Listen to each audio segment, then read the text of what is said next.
Warahmatullahi wabarakatuh. Salam Om Swastiastu, Namo Buddhaya, salam kebajikan, salam sejahtera bagi kita semua.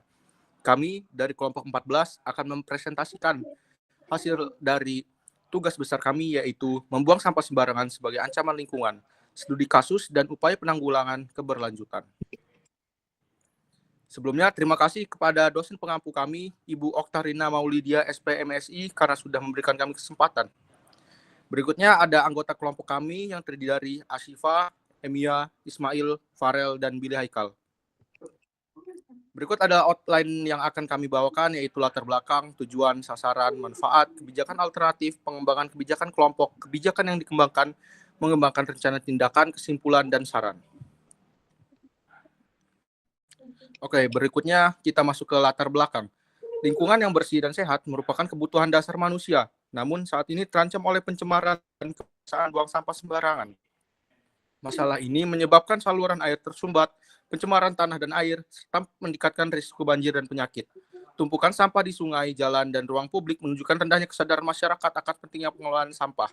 Kerusakan ini tidak hanya mengganggu estetika, tapi juga merusak ekosistem dan kesehatan. Oleh karena itu, dibutuhkan penanganan berkelanjutan melalui teknologi dan kebijakan yang melibatkan semua pihak untuk menciptakan lingkungan yang lebih bersih dan sehat. Berikutnya, tujuan dari penelitian kami yaitu mengidentifikasi dampak dari perilaku membuang sampah sembarangan pada kerusakan lingkungan, menganalisis faktor penyebab kebiasaan membuang sampah sembarangan di masyarakat, mengkaji studi kasus nyata terkait dampak dan penanggulangan sampah, dan menyusun rekomendasi sampah secara berkelanjutan.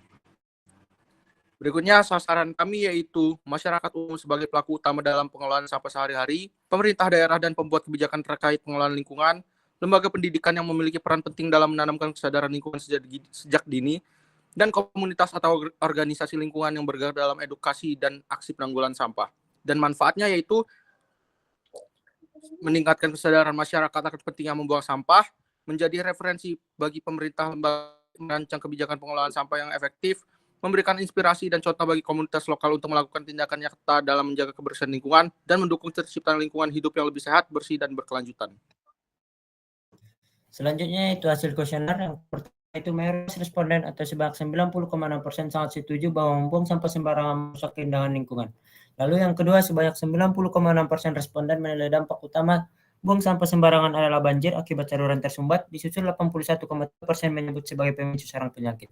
Lalu yang ketiga, sebanyak 53,1% responden jarang membuang sampah sembarangan, 37,5% tidak pernah, dan hanya 9,4% yang sering. Next.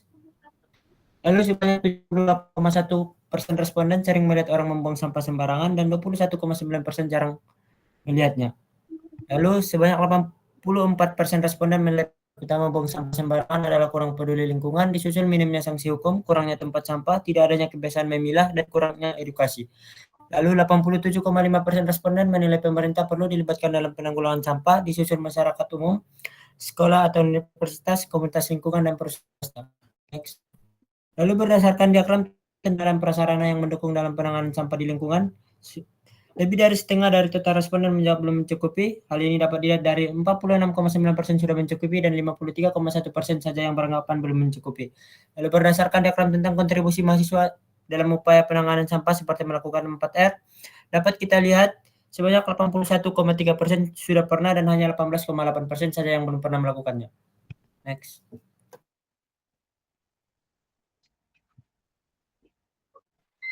Selanjutnya adalah kebijakan pencegahan, di mana hal ini merupakan salah satu pendekatan yang efektif dengan menerapkan prinsip 4R, reduce, reuse, recycle, dan replace.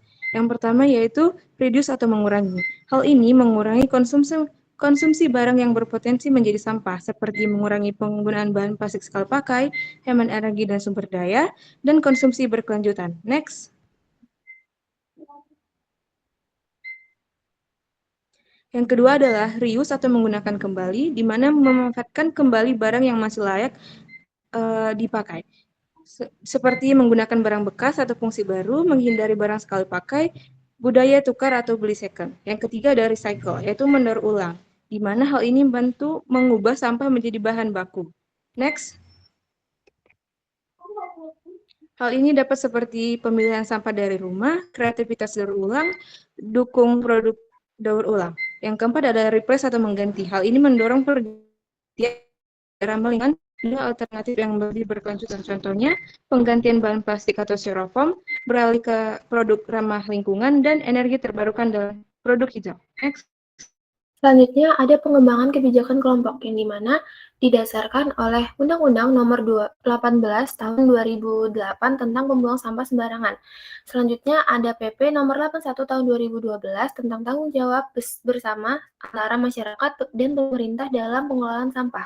Dan ini dapat pengembangan kebijakan kelompok berupa program Tabula, yaitu tatanan baru lingkungan bersih, yang dimana program Tabula memiliki kebijakan sistematis yang berkelanjutan yang bertujuan membangun budaya bersih, intervensi perilaku, penyediaan sarana, serta kolaborasi lintas sektor. Selanjutnya terdapat inovasi yang pertama, yaitu intervensi perilaku melalui nudging dan ilmu perilaku sosial, yang dimana implementasinya dapat berupa papan interaktif atau mural, serta stiker apresiasi untuk pengguna ruang publik yang menjaga kebersihan. Tujuannya untuk membangun rasa memiliki dan tanggung jawab, khususnya di kalangan generasi muda. Selanjutnya ada fasilitas dan penegakan pemilahan sampah, yang dimana dampaknya itu untuk mengurangi volume sampah dan membangun kebiasaan hidup bersih. Yang selanjutnya, yang ketiga, yaitu ada kolaborasi dengan lintas swasta, yang dimana mengajak perusahaan swasta untuk mengelola sampah residu menjadi barang yang lebih bernilai. Selanjutnya yang keempat, yaitu ada berbasis teknologi IoT dan alat tukar sampah, yang dimana pengimplementasiannya berupa smart bin atau tempat sampah pintar yang dilengkapi sensor berat dan volume berbasis IoT, serta mengirimkan data real time ke sistem pengolahan data. Selanjutnya ada alat tukar sampah, yang dimana warga menukar sampah plastik atau botol dengan poin digital. Selanjutnya, poin dapat ditukar dengan pulsa, diskon, atau e-wallet, yang manfaatnya meningkatkan kesadaran dan interaksi masyarakat, pengelolaan sampah lebih efisien, dan mendorong ekonomi sirkular berbasis digital. Kemudian terkait dengan mengembangkan rencana tindakan ada dua langkah, yaitu langkah fundamental dan langkah strategis.